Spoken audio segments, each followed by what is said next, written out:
আসসালামু আলাইকুম রহমতুল্লাহি বারাকাতু। আজকের দিনটা আমাদের ৯ নং ইউনিয়নের ৫ নম্বর ওয়ার্ডের কর্মী ও নেতাকর্মীদের জন্য ছিল অনেকটা ভিন্ন রকম।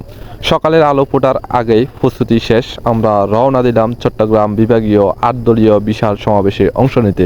যদিও ভিডিওটি পোস্ট করতে একটু দেরি হয়েছে, তার জন্য আগেই ক্ষমা চেয়ে নিচ্ছি। বাসে ওঠার পরপরই সকল কর্মী ভাইদের নাম এন্ট্রি করে রাখা হলো, যেন কেউ না হারায় আর সংগঠনের শৃঙ্খলা বজায় থাকে। চোখে মুখে ছিল উৎসাহ, প্রত্যাশা দলীয় প্রধানদের কাছ থেকে গুরুত্বপূর্ণ বার্তা শোনার জন্য।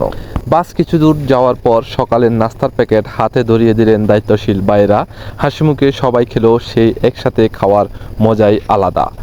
প্রতিমধ্যে এক মসজিদে যাত্রা বিরতি, কারণ সবাইকে জুমার নামাজ পড়তে হবে। জুমার নামাজের সময় হয়ে গেছে, তাই সবাই এখানে বাস থামিয়ে সবাই শান্তিপূর্ণ পরিবেশে সবাই চলে যায় মসজিদের দিকে।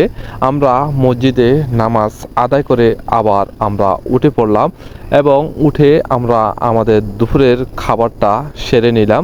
দুপুরের খাওয়ার শেষে আবার আমরা চলে গেলাম সেই চট্টগ্রাম বিভাগীয় সমাবেশে। গন্তব্যে পৌঁছে চারপাশে চোখ মেলে তাকিয়ে দেখি সব দলের হাজারো নেতাকর্মীর দল। মাঠ ভর্তি মানুষ, দলের প্রতি ভালোবাসা, আকাঙ্ক্ষা আর পরিবর্তনের প্রত্যাশা।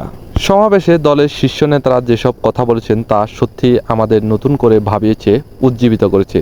আরও একবার মনে করিয়ে দিয়েছে আমরা ন্যায় ও ইনসাফের পথেই আছি। পুরো যাত্রাটা ছিল শৃঙ্খলাপূর্ণ, আবেগময় এবং গর্বের।